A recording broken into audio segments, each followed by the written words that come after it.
Hello বন্ধুরা, আমি আজকে নিয়ে এসেছি মূলা শাকের নতুন রেসিপি নিয়ে তোমাদের সামনে। তো আমি কড়াইতে এখন গরম করতে বসিয়ে দিয়েছি। কড়াইটা হালকা গরম হয়েছে, তো হালকা সরষের তেল আমি দিয়ে দিলাম, কারণ কি শাকে বেশি সরষের তেল না দিলেই হয়। যেহেতু আমি বেগুনটা ভাজবো, তাই এই পরিমাণটা একটু বেশি দিয়েছি। এই যে আমি ডালের বড়িও দিব শাকে, এই যে রয়েছে সাদা সাদা ডালের বড়ি। ডালের বড়িগুলোকে আমি ভেজে নিব।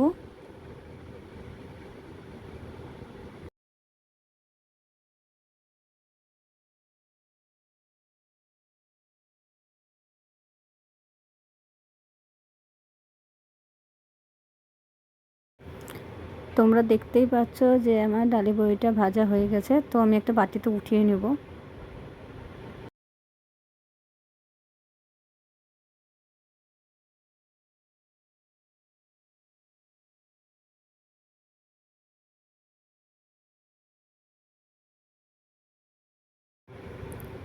এবার আমি তেলে দিয়ে দিচ্ছি কালো জিরে,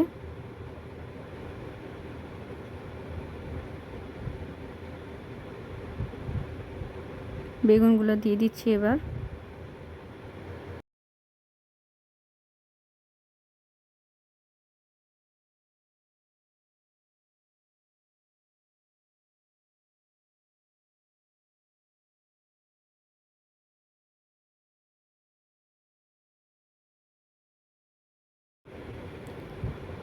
হলুদ দিচ্ছি। এবার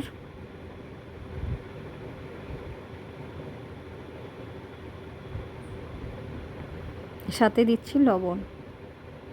আবার একটু হালকা হাতে করে নেড়ে দেবো। বেগুনগুলোকে আমি হালকা লাল করে ভেজে নেব।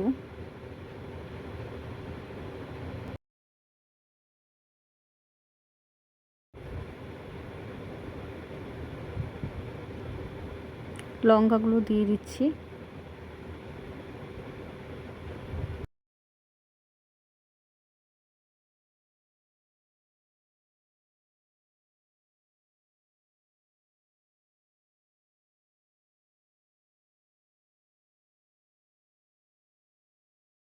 আদা গ্রেট করে দিয়েছি, দেখতেই পাচ্ছ শাকের উপরে।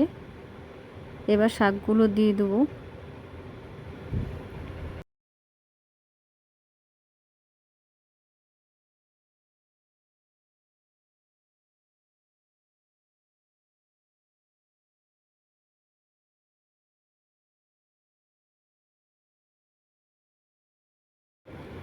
আমি দ্বিতীয়বার করে আর হলুদ লবণ দিচ্ছি না এখানে। আপনারা চাইলেন পরিমাণে অল্প হলুদ অল্প লবণ দিতে পারেন, কারণ কি পরিমাণ মতন না দিলে আবার লবণ বেশি হয়ে গেলে শাক খেতে একদমই ভালো লাগবে না। সাথে দিয়ে দিচ্ছি ডালের বড়িগুলো, যেগুলো আমি ভেজে রেখেছিলাম। কারণ কি এখন না দিলে ডালের বড়িগুলো ভালো করে সেদ্ধ হবে না, আর খেতে একদমই ভালো লাগবে না। এখন থালা দিয়ে ঢেকে দিলাম। শাকটা হালকা আঁচে রেখে দিয়ে কিছুক্ষণ পর পর চেক করতে হবে যে এটা সিদ্ধ হয়েছে কিনা, কারণ কি আমি এখন পর্যন্ত কোনো জল দিইনি। শাকের থেকে যে জলটা বেরিয়েছে সেটাই আমি ঢেকে দিয়েছিলাম।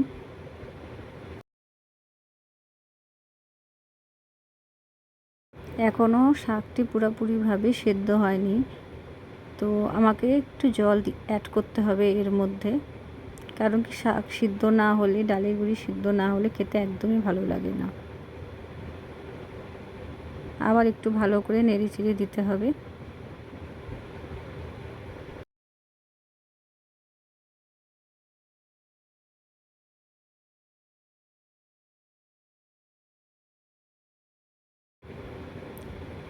এখন আরও 10 থেকে 15 মিনিট মিডিয়াম আঁচ রেখে শাকটিকে ঢেকে ভালো করে রান্না করে নিতে লাগবে। প্রায় 10-15 মিনিট পর আমি দেখছি যে না, এখন মোটামুটি সিদ্ধ হয়ে এসেছে।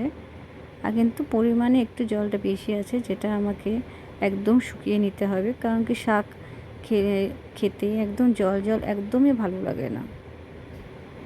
এই দেখো ডালের বড়িগুলো আমার মোটামুটি সিদ্ধই হয়ে এসেছে, দেখতেও কি সুন্দর লাগছে।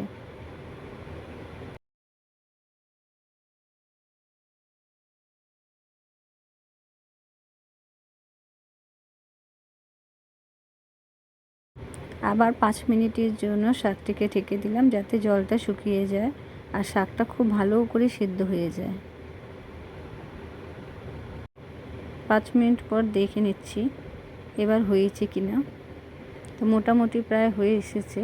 তো আমি এটা হালকা হাতে নাড়াচাড়া দিতে থাকবো, কারণ কি একদম শুকিয়ে গেলে শাক আবার কড়াইয়ে লেগে যেতে পারে।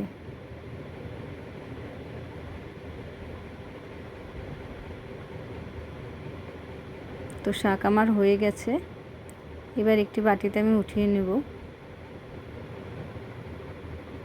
এই দেখো লাস্টে আমার শাকটি দেখতে কত সুন্দর হয়েছে। তো নেক্সট ডেতে আসবো আমি নতুন ভিডিও নিয়ে বন্ধুরা। ততক্ষণ টাটা, বাই বাই।